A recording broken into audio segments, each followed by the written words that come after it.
Sometimes, when you look around, everything seems still and calm on the surface.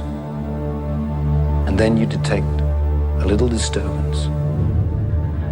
And you know for sure that underneath the surface lies some other secret world.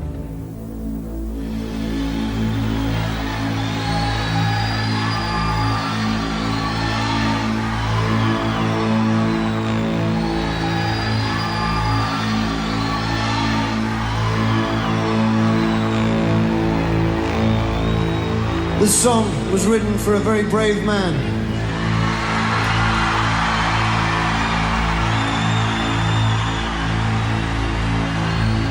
A man who preached non-violence in a state which has racism enshrined in its constitution. A man who was imprisoned, tortured, and killed in a jail in South Africa. This is for Stephen Biko.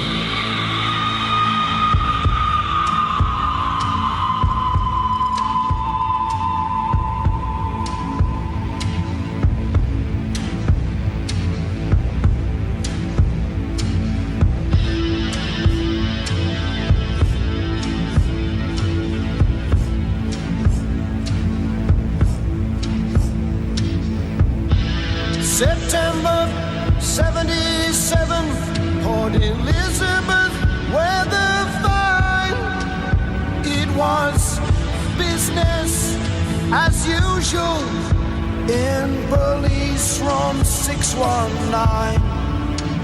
Oh, because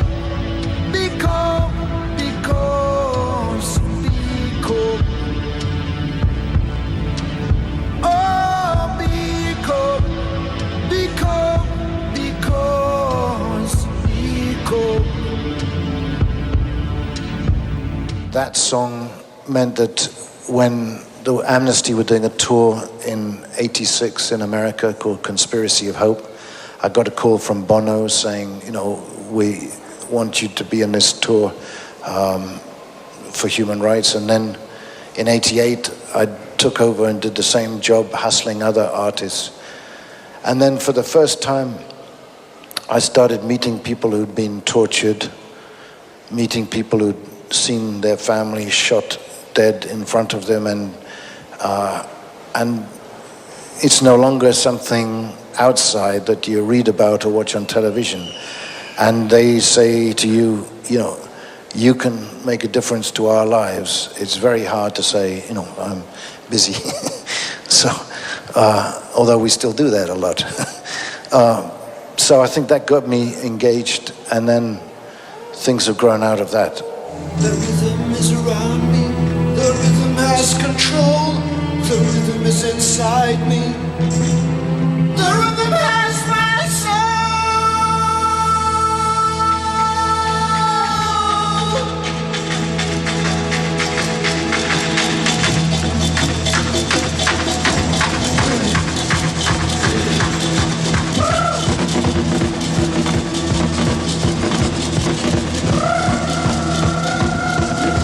Around 1980, I started listening to some of the music coming from other cultures, and as an old drummer, I fell in love with some of the grooves that I was hearing. As a singer, there were extraordinary voices, but I hadn't heard before, and a wonderful sort of mix of melodies and arrangements, and it just seemed so much richer than a lot of the stuff I was hearing on the radio.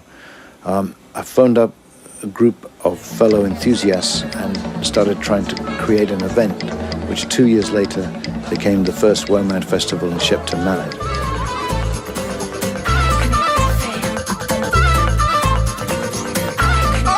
Classic sound system.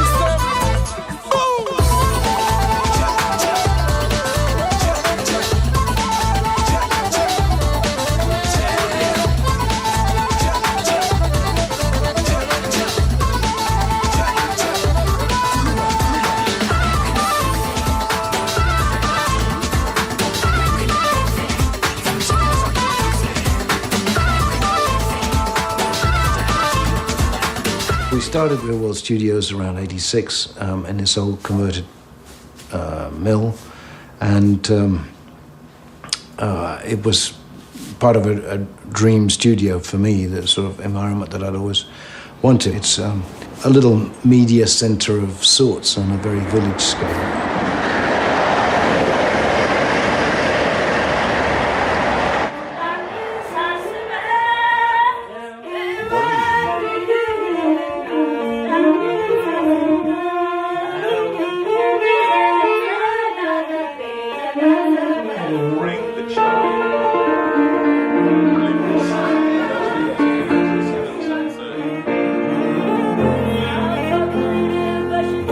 It's been something of a cultural shock, and I think a big experience for the Ethiopian element who've come across, because they've never been in a residential studio like Real World, and in fact neither have I, although I've been here before. It is a unique setting and a unique studio with a unique sound. It's very laid back and easygoing.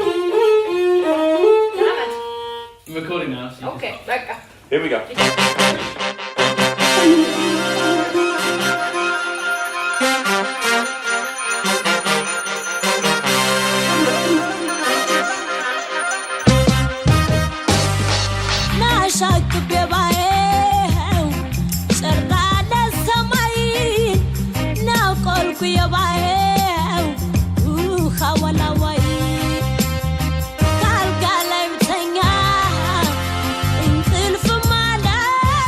It's also not possible to find piano in Ethiopia. It's not so much possible. Since I start music, the last 6 years, 5 years actually, I didn't have a piano. So it's nice to get it here.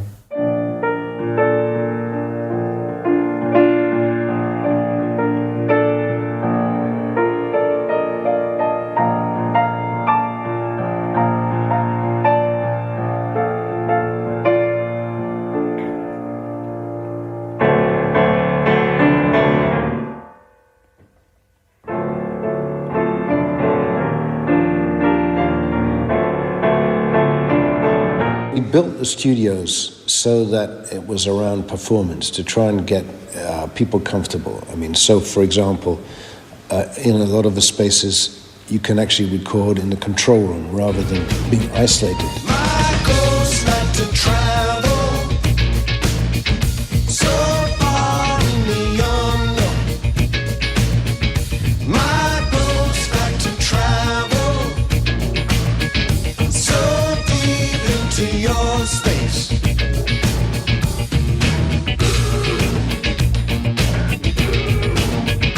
Three dots, Trinity, a way to map the universe. Three dots. I know for myself that when you get shut away behind the glass, somebody trips over something in the control room, you don't see that. You only see a whole lot of people laughing, and you think, oh shit, what did I do? And it's easy to set up paranoia. And then if you've got language problems, culture differences, there's a them and us thing that happens very easily, and people then are not going to relax and deliver what they're capable of.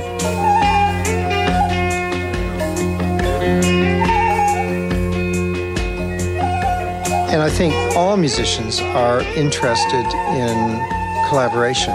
And I think when people are concerned about purism, they're denying the ability of a traditional artist to grow as an artist. One of the challenges is the instruments they have are tuned to both a different pitch and a different scale than any of the instruments we have. So we're just trying to figure out, should we tune everything to them, or should they try and tune to us? And we finally came to the conclusion that we have to tune to them, which means we have to retune every instrument we use on this album.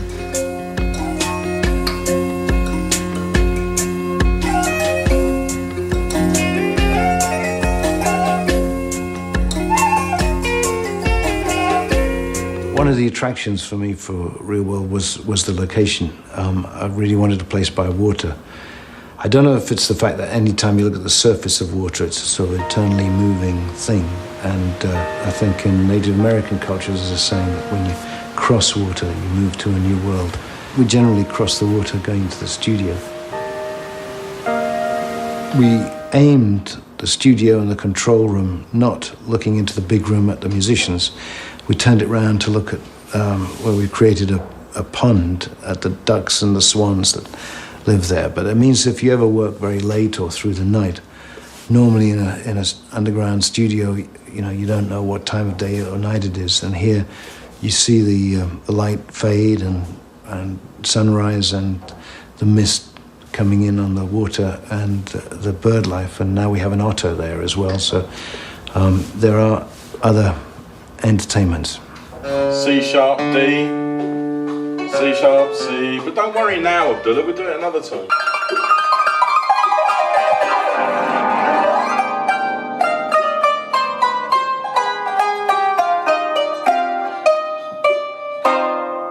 Ready?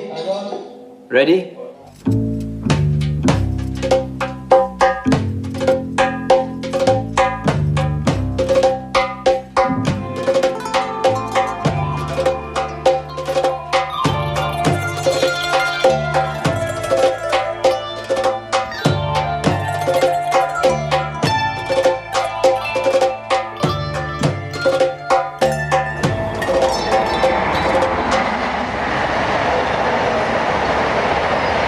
Downside for building a studio right here is that the biggest, fastest railway line in the area is literally 20 yards to this side.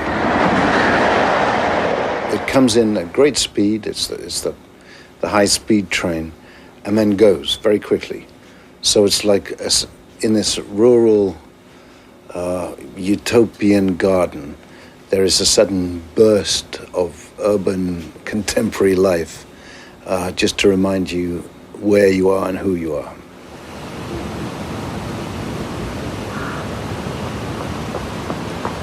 Peter had built the studio, was beginning to work here in the early 80s, and at that time the WOMAD Festival was beginning to grow, and I was looking after a little record label there called WOMAD Records, where we were trying to find a way of recording the artists who came in to perform at the festival. We had so many wonderful musicians passing through that we thought it was a great opportunity to capture some music. And so we wrote to Peter and asked him if he had ever thought about starting a label. Well, I never wanted to start a record label. I thought, you know, the relationship between record label and artist is often like a marriage. You know, it's great in the honeymoon, and it doesn't always survive. You know, there are times when you love your record company, there are times when you don't, and when you think you're being ignored and forgotten. And this is a normal part of life, and I thought, I'll just stay on the artist side.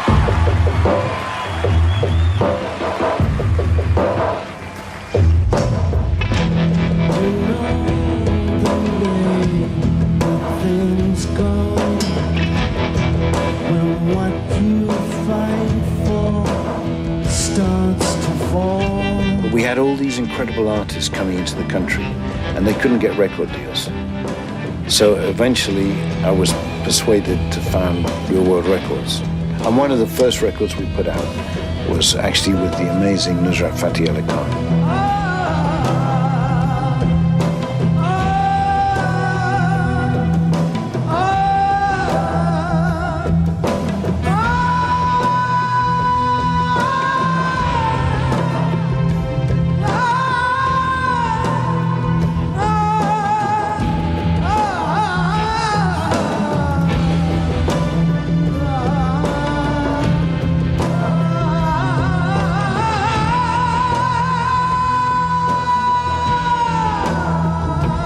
In its 20-year history, Real World has released about 160 titles. A lot of those are the product of fusions or collaborations between musicians from different parts of the world or producers and artists from different backgrounds.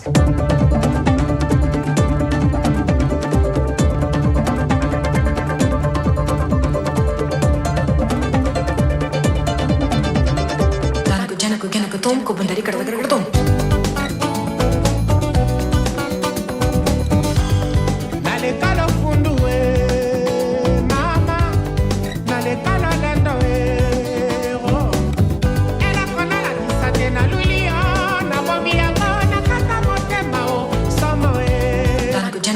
ketum, ko bendari ketum.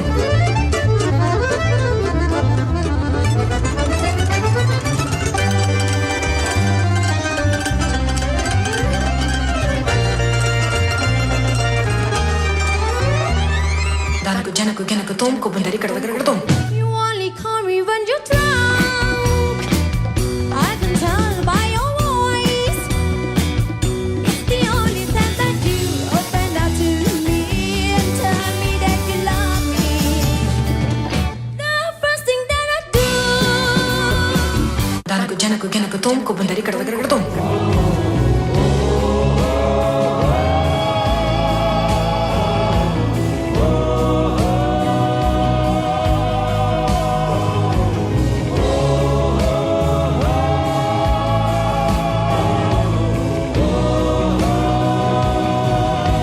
Recently, the Big Blue Ball project was released, which was the product of many years of such collaboration between artists and producers from different parts of the world.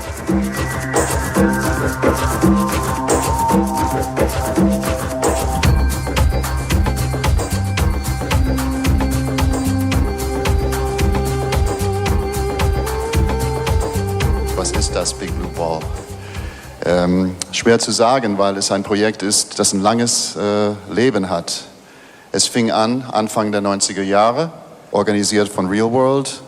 Künstler, Musiker aus allen möglichen Richtungen, aus allen möglichen Ländern sind zusammengekommen und haben während sogenannten Recording Weeks in 1991, 92 und auch 95 gejammt, gespielt.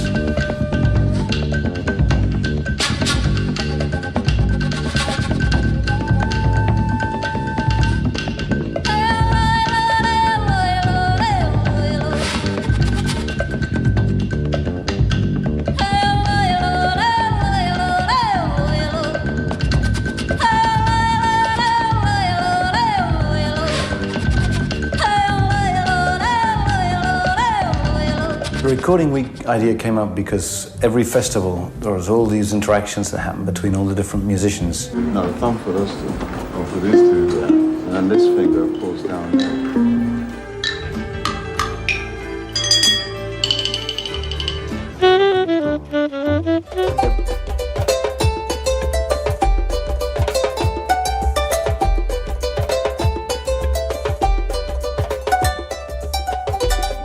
Now, as you can hear, you have these sort of sessions going on and the place becomes like a nightclub. But normally when we do these things, it's one session at a time. And now the whole place is alive. We have these 5 rooms, all of which have sessions going on under different sort of chairs. And it's just fantastic. That's the only note you can get out of that flute. The Pygmies have invented a fabulous musical technique or instrumental technique, which consists in having a conversation with their own instrument. You know, the technique is very simple, but someone had to find it out, and they did. You ask the flute to speak to you, and the flute says something like, and you reply to the flute by saying,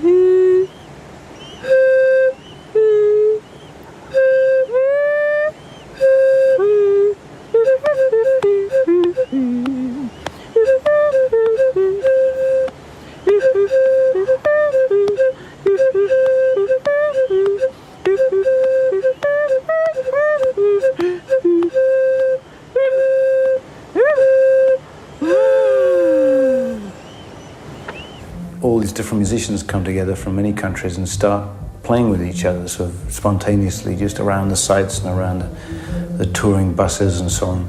And we thought it would be great if this time, instead of just letting that flow into the wind, we should actually grab them all here, record them, and create a lot of situations where people could interact together.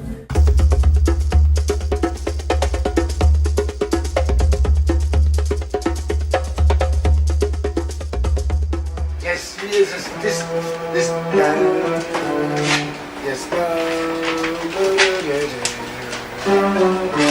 Yes. And down.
Like almost you could just play along and just be going and Dave could just go in and out at the point that he knows. I can play.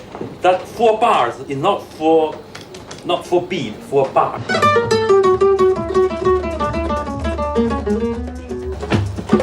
That's the bass keyboard, the foundation keyboard. Yeah, cut that to begin for 1 bar.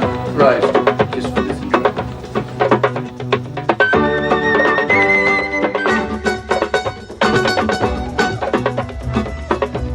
Just dead interesting combinations, you know. Like the flamenco player explaining a song via an interpreter to Arona from Senegal, you know. The process of them explaining it to each other, let alone the music, is interesting, you know. It's fascinating.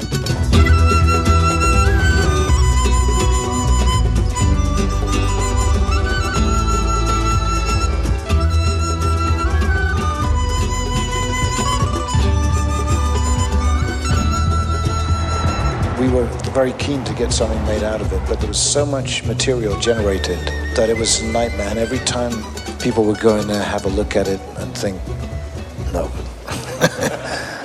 tomorrow.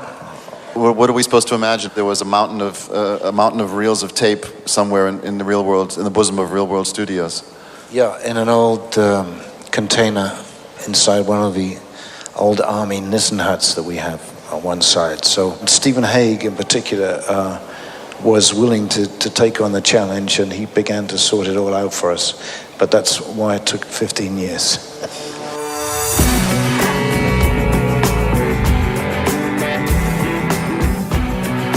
Rick and I developed a concept, and we asked a couple of visual artists to create an exhibition around the Big Blue Ball.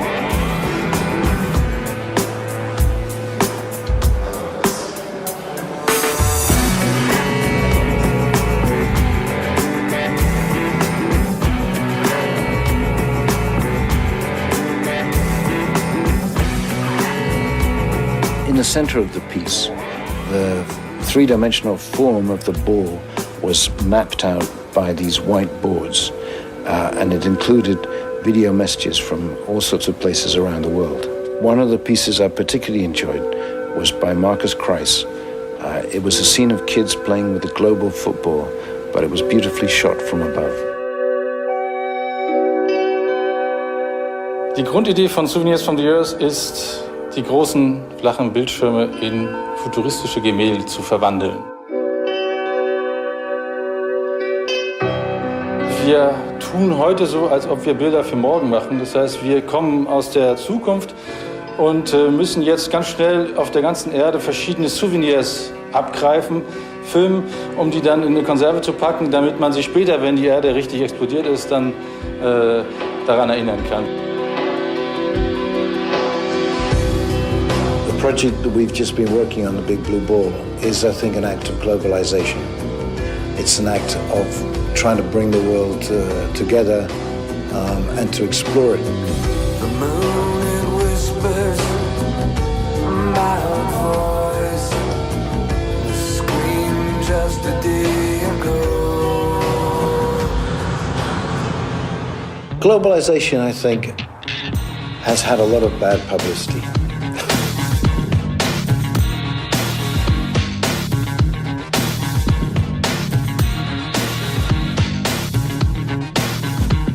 I think of myself as a global citizen, you know. I still have attachments to my country, but, you know, I live and work with people from all around the world, and my life is so much richer. I've learned so much more from having done that.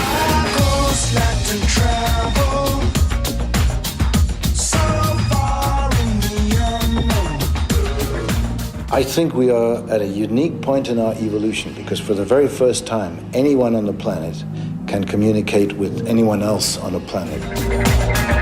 In the same way that I can go into Google Earth and actually go down to the tree in my garden, I should be able to, on every statistic like that, drill down and zoom in to the person who's lost their house in a cyclone, who's got HIV, who's in a war zone and hear their experience, their story, not in the words of the news channel, but in their words, so they can speak for themselves and be seen and heard. So I would call that a fundamental human right and something we can now do with this technology, layer one.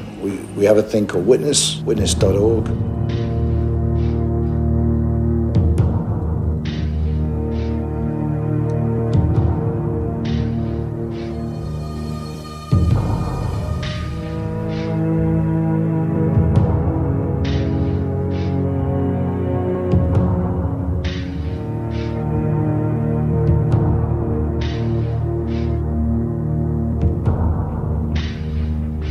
Witness.org is our human rights organization we started about 16 years ago to try and encourage the use of technology in human rights campaigning.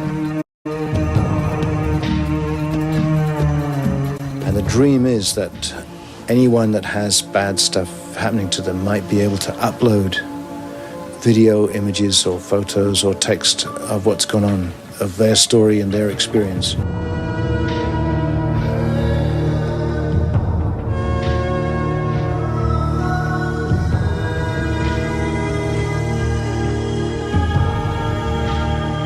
Power of observation, which was used to control people in Orwell's Big Brother, is now being reversed on its head and allowing ordinary people to control those in power. Layer two is connectivity and campaigning, where having told these stories, you know there are people who care about them or who might care about them, and the people who are campaigning about them. How do you connect them around the world in such a way that can make a difference? Hi, my name is Becky. I work on special projects here at Witness. And my colleague Bukeni Waruzi and I headed to Kinshasa to raise awareness about the issue of HIV and AIDS. And we wanted to utilize a powerful figure in the region, Youssou N'Dour, who's an amazing Senegalese musician who cares about this issue deeply. With the AIDS project for Witness in the Congo, it was wonderful to get the help of Youssou and getting the attention of the issue to a much wider audience. AIDS is particularly pertinent to us because it has robbed us of some of our favorite and much loved artists, and both Hukwe and Charles Zawase would be good examples.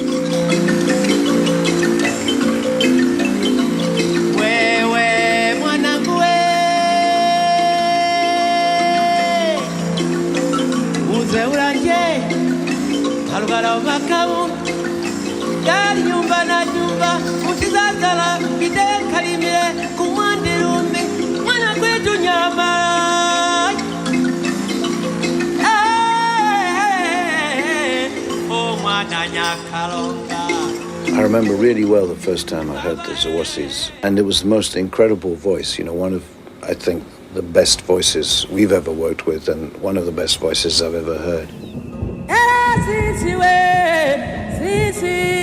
Vijana kutoka Tanzania,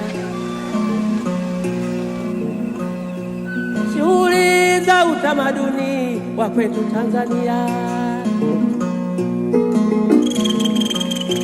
It was amazing how long Hukwe continued, because despite losing his physical strength and clearly quite sick, he was still trying to continue.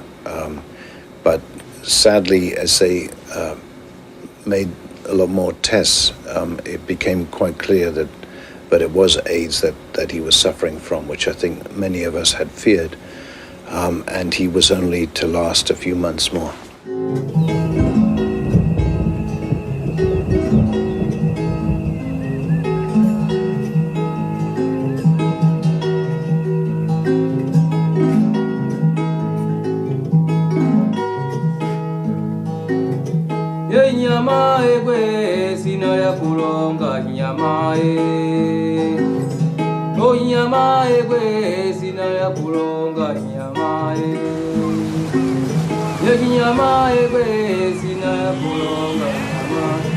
On the death of Hukwe Zawase, Charles, his nephew, took up the responsibility for the musical endeavours of the family, the touring and the recording.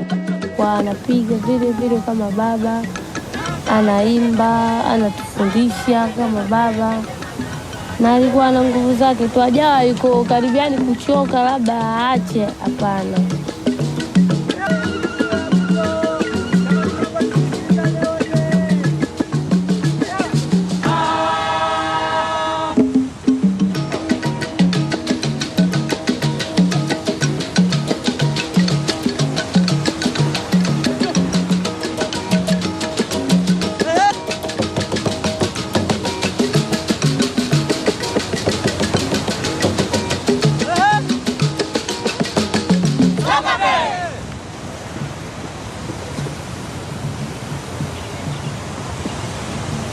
At this point, Charles was very ill and he died of AIDS shortly afterwards.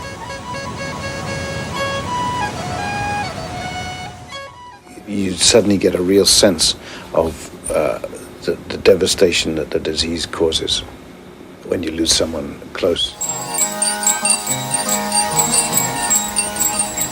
Tunakosa kuuza miziki yetu, tunakosa kuuza miziki yetu CD na nini vitu kama hivi kwa sababu ya kuonyeshewa vidole ambacho ni kitu hicho ambacho hata hakipo. Sisi tunakosa kazi, watu wanakuja kuna mtu anaweza kuwa na kampuni yake kuja kutaka kufanya kazi na familia zao, mtu anashindwa kuja kufanya kwa sababu anajua wale wanaumwa. We thought that one way that we could help to encourage a group to come out and start touring again was to finish the record that Charles had been unable to do on his death, and produce that and make that available and bring the group back to the West for touring.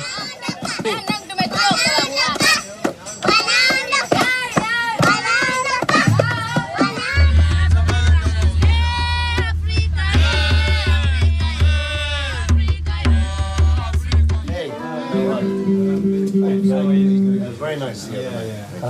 Brilliant. Very good to see you again. Smash the watch, smash the camera,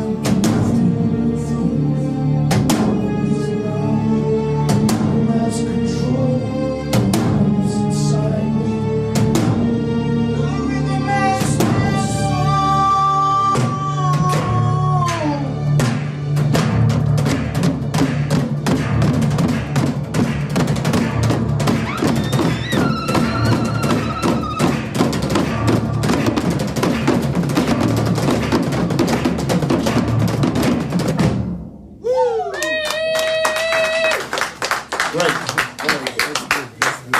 Could I just hear the thumb pianos on the verse, just to see what we've got there?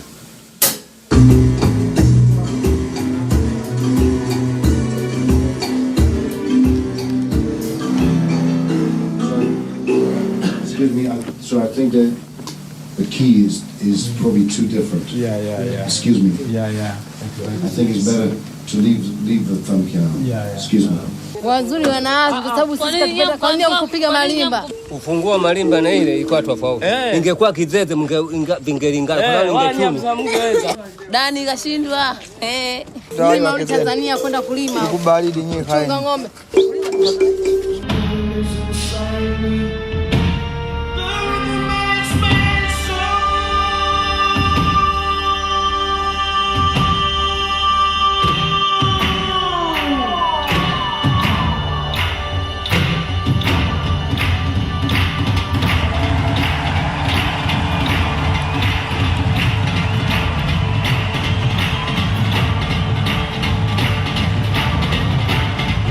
Can't keep resources down because it's in the blood. Music is everywhere around them, and they are in their new form still making wonderful music.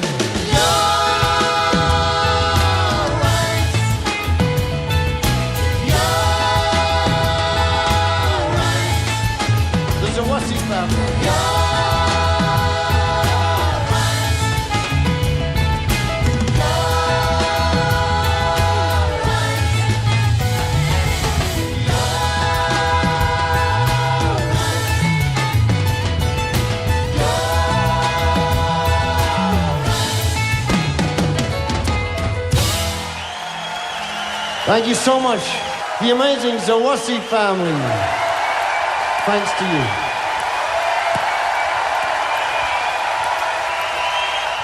You can tell how civilized a person is by where they put the boundary between them and us. And the idea being that the more people you could include in the us bracket, the better things were likely to be. So that the least civilized person would just look after themselves. Maybe next level up is their family, next level up is, their town or their business, whatever it is, and so on. And it's very easy, I think, for us to think of others as them. And as soon as you start that division, you have enshrined a problem.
In 2005, in the summertime, I was on holiday, and Peter called me and said, "Dickie, I've just had a phone call.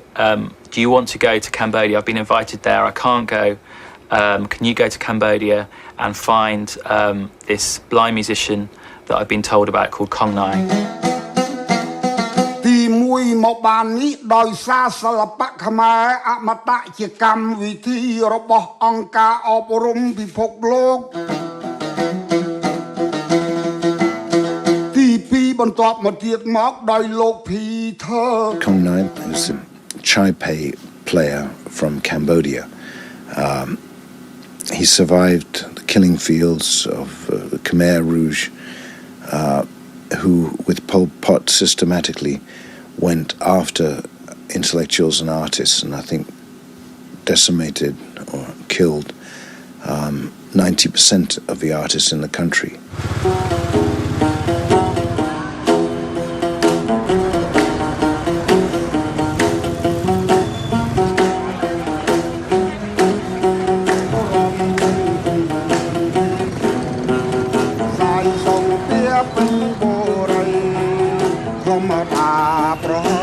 The NGO that we support, Cambodian Living Arts, has been started to find surviving master musicians. The first thing they did was try to set up schools because they thought, it was almost a generation that's gone, and we need to jump to the next generation in order to preserve these arts.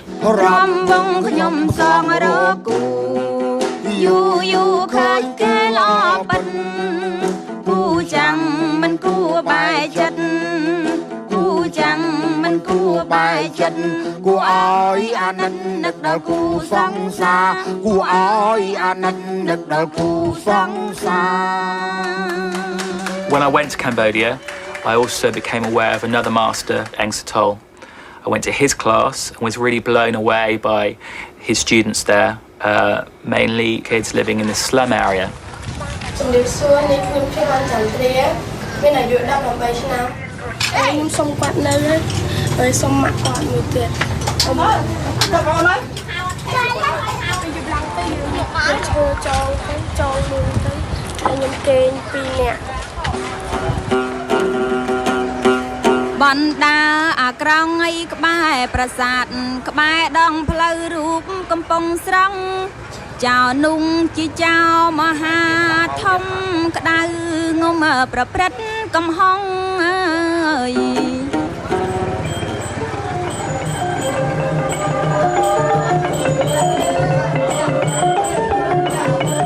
I saw this class, was blown away by it and thought maybe one year we'll bring over Kong Nai, but in another year we should bring over this class because they're a real showcase for what young Cambodia is doing now. I decided to take this group and bring them over to England and bring them to WOMAD and connect them with real world.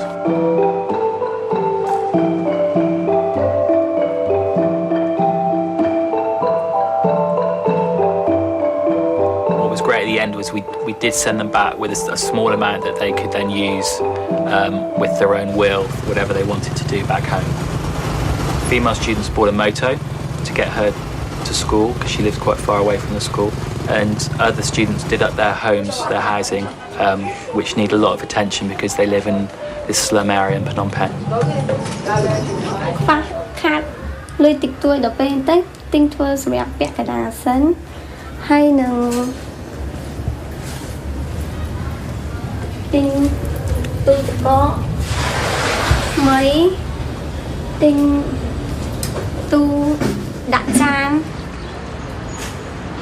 Unfortunately, this story doesn't have a happy ending. Some of the students lost their homes very recently because the land where the slum is worth a lot of money. It's very central to the city area of Phnom Penh.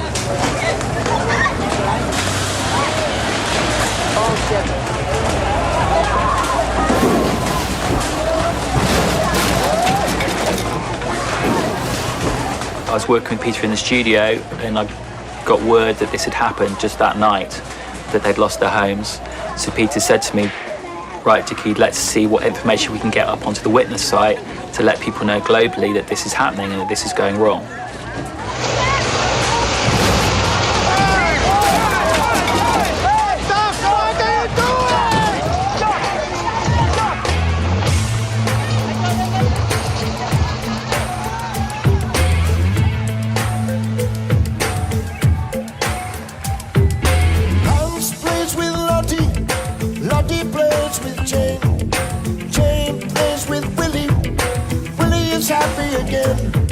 Silky plays with Leon, Sasha plays with Brit, Adam builds a bonfire, Enrico plays with it.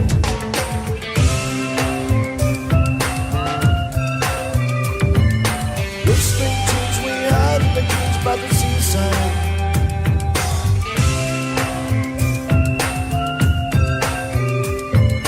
Whistling tunes with this on the dudes in the jungle.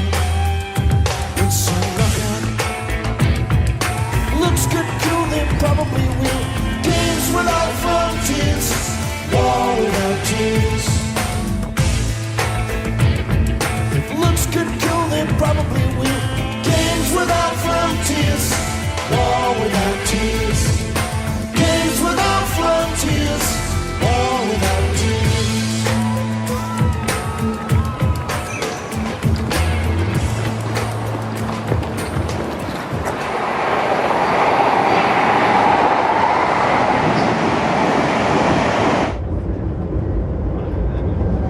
know for myself when I get stuck, I have to leave my family, leave the studio, and isolate myself, and then put myself in motion.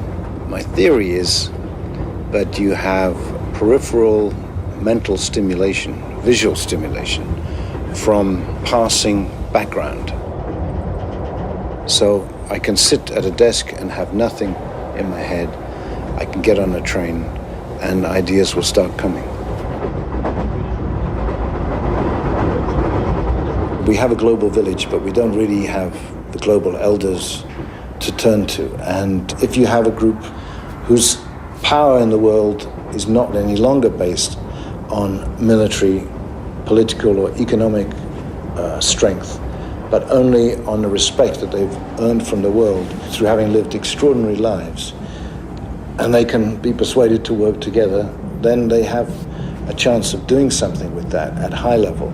This is a big dream for me. It is now several years since Richard Branson and Peter Gabriel came to me with their idea of the elders. Since then, I have watched the concept grow, gain structure and strength. Richard Branson and I felt that if we can't do this with Nelson Mandela, we shouldn't do it. That he was the only person really to found this. The dream was that the elders could be a group of 12, ideally, men and women that have really won extraordinary respect from the world through incredible lives.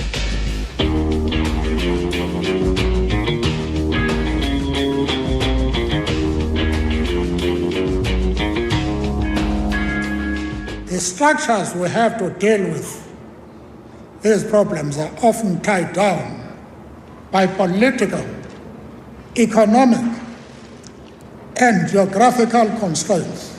You have a really interesting standoff at the moment in Darfur with Bashir up for trial in The Hague, and now he pulls out all the aid agencies, and so there's hundreds of thousands of people without food, without medicine, and the international community is powerless or seemingly powerless to do anything. The elders may not be able to help, but if this new ecosystem emerges, which really integrates technology and ground movements, and has some people at the top who can make phone calls to any leader in the world and will have them put through, then you have at least a way better chance than you have at present. So this is part of the dream. You can